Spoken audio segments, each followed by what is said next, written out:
Կրթության, գիտության, մշակույթի և սպորտի նախարար Ժաննա Անդրեասյանը գրքի օրվա առիթով նախարարության անունից կառավարության նիստի մասնակիցներին գրքեր է նվիրել։ Այդ գրքերի մեջ մեծ բաժին ունեն հենց Հովհաննես Թումանյանի գործերը, բայց մենք սիրով մեր գործընկերներին ենք փոխանցել նաև ժամանակակից հայ գրողների եւ նաև թարգմանական գրականության նմուշներ։ Հուսով եմ, որ կարդալու ժամանակ կունենանք եւ նաև գուցե միմյանց փոխանցենք մեր կարդացած գրքերը, որովհետեւ սա իսկապես մեր աշխատանքի եւ զարգացման կարևոր բաղադրիչ է։ Անցնելով զեկուցվող հարցերին Հայաստանի Հանրապետության էկոնոմիկայի նախարարի տեղակալ Լիլիա Սիրականյանը գործընկերներին ներկայացրեց ներդրումների մասին Հայաստանի Հանրապետության օրենքի նախագիծը, որով կստեղծվի իրավական հիմքեր ինչպես տեղացի, այնպես էլ օտարերկրյա ներդրումների համար։ Ներկայումս գործում է օտարերկրյա ներդրումների մասին օրենքը, որը չի ապահովում ներդրումային գործընթացի ժամանակակից պահանջներին համապատասխան ամբողջական կարգավորում։ Նախագծի կարևոր առանձնահատկություններից մեկն այն է, որ նախագծով սահմանված կարգավորումները տարածվելու են ոչ միայն օտարերկրյա ներդրողների եւ ներդրումների վրա, այլ նաեւ տեղացի ներդրողների եւ ներդրումների վրա, մինչդեռ գիտենք, որ ներկայումս գործող օտարերկրյա ներդրումների մասին օրենքի դրույթները տարածվում են միայն օտարերկրյա ներդրումների եւ ներդրողների հետ կապված իրավահարաբերությունների վրա։ Ըստ նախագծի Հայաստանի Հանրապետությունում օտարերկրյա ներդրողները տեղացի ներդրողներին հավասար իրավունքներ եւ պարտականություններ կունենան, նշում է Սիրականյանը։ Օտար պետության ներդրողը Հայաստանի Հանրապետությունից իրավունք ունի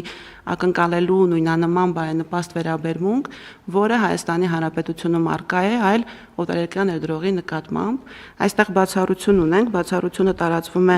նախատեսված է միայն միջազգային պայմանագրերի հիման վրա ստեղծված մաքսային միության, ազատ տնտեսական գոտու, տնտեսական միության, միասնական շուկայի եւ միջազգային պայմանագրերով կարգավորվող այլ դեպքերի համար։ Տարածքային կառավարման եւ ենթակառուցվածքների նախարար Դավիթ Խուդատյանն էլ համայնքային ենթակառուցվածքների զարգացման ուղղված սուբվենցիոն ծրագրերը 948 միլիոն դրամով համաֆինանսավորելու վերաբերյալ նախագծով է հանդես գալիս։ Առաջարկում է համաֆինանսավորել 16 համայնքների թվով 18 սուբվենցիոն ծրագրեր, սա այս տարվա ընթացքում մեր պետական համաֆինանսավորման ծրագրի պետբյուջեի մասով առաջին համաֆինանսավորումն է։ Աշխատանքի եւ սոցիալական հարցերի նախարարը կառավարության մի շարք որոշումներում իրականացվող փոփոխություններն են ներկայացնում։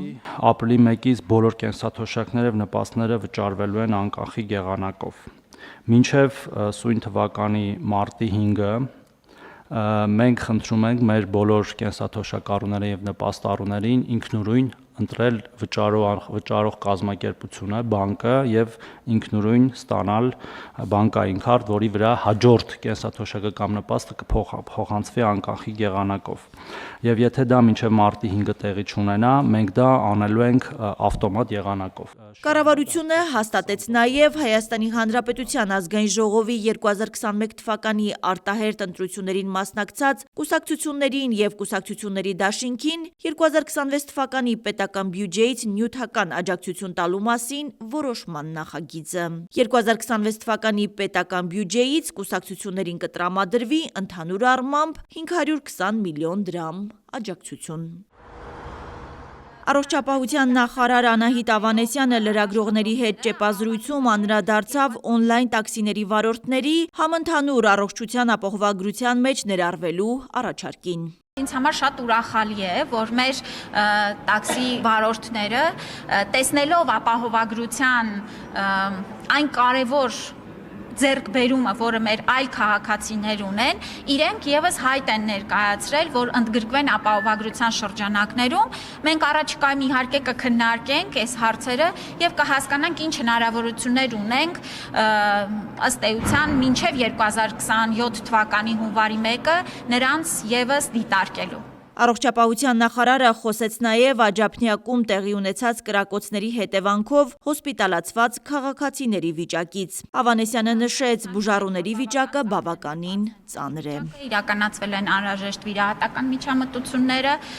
հիմա լրացուցիչ այլ բան չեմ կարող ասել, գտնվում են բժշկական խիստ հսկողության ներքո։ Մարդու իրավունքների պաշտպան Անահիտ Մանասյանն էլ կարծում է, որ այս դեպքը պետք է պատշաճ գնահատականի արժանանա։ Հիշեց Հիշեցնենք, Երևանի Աջափնյակ վարչական շրջանում տեղի ունեցած արյունալի դեպքից հետո Արմենիա բժշկական կենտրոն տեղափոխված 7 վիրավորներից մեկը հիվանդանոցում մահացել է։ Ես բազմիցս նաև հրապարակային եմ անդրադառնում, իհարկե իմ լիազորությունների շրջանակներում անդրադառնալով այն դեպքերին, երբ իրավունքների խախտման հետ ենք գործ ունենում կամ առերևույթ խախտումների տարբեր այդ թվում իրավապահ մարմինների հետ կապված աշխատանքների առումով, բայց կուզենամ մի փոքր ավելի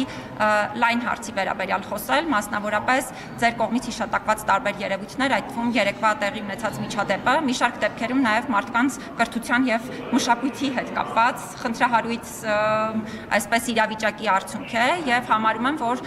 այդ առումով թե կրթության համակարգը պետք է ամբողջապես բարեփոխվի, բայց բնականաբար նաև տարբեր իրավապահ մարմիններ պետք է պատշաճ աշխատանքներ իրականացնեն։ Հասմիկ Ֆահրադյան, Արմալուր։